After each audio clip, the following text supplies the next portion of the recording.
So you're doing a do. You're 14. You have been molested for 4 years at this point in time. Did your molester use? Do you know if they use or not? They was an alcohol drinker. Alcoholic. And what a lot of people fail to realize, alcohol It's a It's a drug. gateway. it's the number one substance It's a killer in the drug. world. It is. It is. That's the Liver number one drug. cirrhosis of the liver, all that stuff. Dog, this is crazy. This is so deep, bro, because it's so many things that I want to say, right? But I understand The that severity of it. I get that this is a sensitive topic for a lot of people, right? And I love to handle things with care, right? Because when you walk out of here and this interview is done, I want to make sure that your witness is not tampered with, right? I know that you're saying the things, right? But it's a certain way I want to still handle Of course. this interview. You know what I'm saying? So, in respect to parents and all of those people, how are you able to hide this from them? Your pastors, your teachers, your friends. How are you able to hide this from them at 14 years old? I was still functionable. I went to church. I played the role. I continuously played the role. Right. I did what I was supposed to do around the house. I still went to church like I was supposed to do. I still kept my appearances up. You know, for years, people didn't know I was using. I still had on gear like They say I've been fly. Don't get it twisted. I get In it. my addiction, I was flat in my life. you know the term they use the term about keeping your fronts polished. Yes, sir. Mhm. I polished my fronts. Yeah. You see I what I'm know saying? what you're talking about, Doc. You Don't see? nobody else know what you're talking about. I know what you're talking You about. see, so I was a functioning type of person. You know what I mean? Now, you know how the term is game, recognize game. Oh, yeah. Mhm. Now, if Take you one to was know in the one. game, you could recognize. For it. sure. Hell yeah. Take one to know You would one. have to be able to be in the game to recognize. Mhm. it. But if you just an ordinary Joe, Hell no, you you ain't couldn't gonna have know. recognized it. Joe will never know. But I was able to keep that up. I was able to keep that up.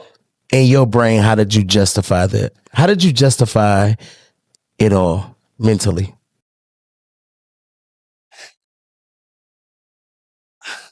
Did you think you had it under control?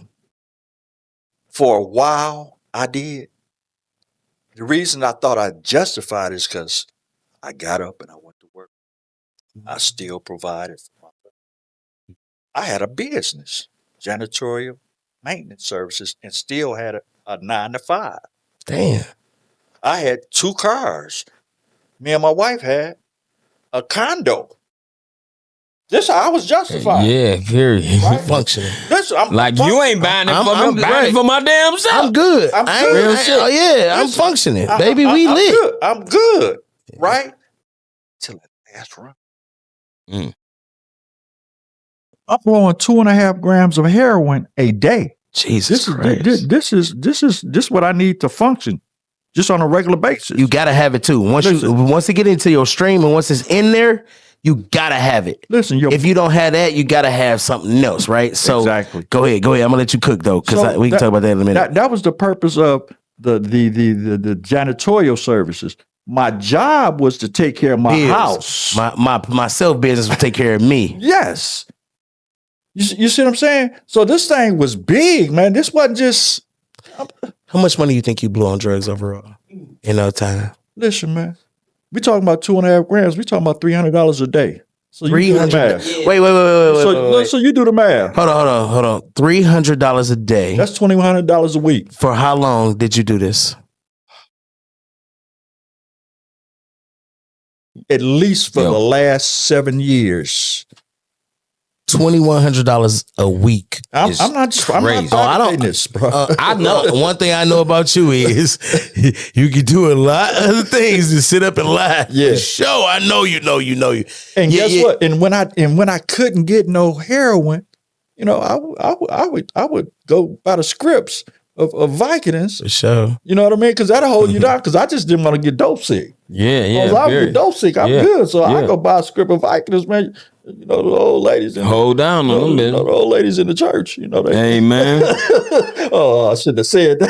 Please say that. Wash it off. Wash it off. Please say that. Because this leads me back into what we are here is the addiction and being able to hide visibly in church. I'm talking to, so if you just tuned in, we are talking to a deacon in a church who has been clean now for 10 years, but was in active addiction for 35. Yep. And was able to hide it from his pastor, his mama, daddies, all of the church folk, Mothers. all of the mothers on the board, everybody who telling them purge and the elbow C and all of that. He was able to hide right there in plain sight. Yeah. Yeah, that's So we are talking about that. While you're here, like, subscribe, and share. And I want you to comment if you want more content like this talking about substance use disorder. I want you to comment SUD right now. Drop it, drop it, drop it. We want more episodes. We want to be able to continue this type of content because it's going to help somebody. It's somebody struggling right now with SUD disorder in church that's afraid to talk about it. It's a person right now doing Percocets, opioids, benzos, all of the things that can lead you down destructive paths, and you're afraid to talk about it. I think I don't think they scared. I think no one, like, being transparent Caesar isn't normalized anymore. All right. The lie is so normalized to blemish the truth is normalized. It's cool to do that. Like, you should do that. People are like, hey, no, say it like this. Or it's like, damn, like, when are we going to go back to the point when we can take the accountability? And once we take the accountability for ourselves, then it can start falling and fall. What is it? The crumbs that fall off the king's table. Like, come on, like that works in every context. Like, it works spiritually. It works for tangible food. It works for real food that you digest. It works for everything. Like, but it has to fall from somewhere, and we have to start from somewhere. And that's accountability to thyself. And you know, like, even with addiction, like, I've been there. You know, my mom had a real problem. He'd tell you, my mom had a problem. We put it in a song. Like, she definitely requested I to go to rehab because I was wild and crazy. Right. You know, and same as you, going in church, functioning, singing. You a deacon. I was in front of the church singing. You know what I'm saying? Functioning. You know, so but the accountability to myself, it changed that. Like, and then the people around me, it was like, it changed them. It made them not want to be around me. Exactly. And that was a blessing. You know what I'm saying? Because I was so honest with myself. It was like, hey, I know this ain't really working for me. You know what I'm saying? And then it changed some of them for the good and the bad. Because some of them brought their life to Christ like I did. Some of them kept going, doing what they wanted to do. You know, but it was still embedded in them. The seed was still planted, you know, right. Like, and I feel like if we all start doing that part, the ones that do struggle with addiction, then it can help the next person. You know, being closed off with what we're doing, it doesn't help the next man. Yeah, for sure. It doesn't. Transparency, I think, is the biggest thing when it comes down to sharing stories and being able to iron sharpen that iron, right? It's somebody right now, I'm telling you, bro, who is afraid to talk about this, but right now, they not only doing dope, they got a script in their back pocket, or it's a lot of them speedballing, uppers and downers. Yeah. You know, so I'm gonna let that lead me into my next question for you,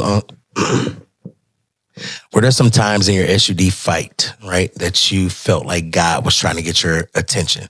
35 years, there had to be a time when you pushed it a little too far.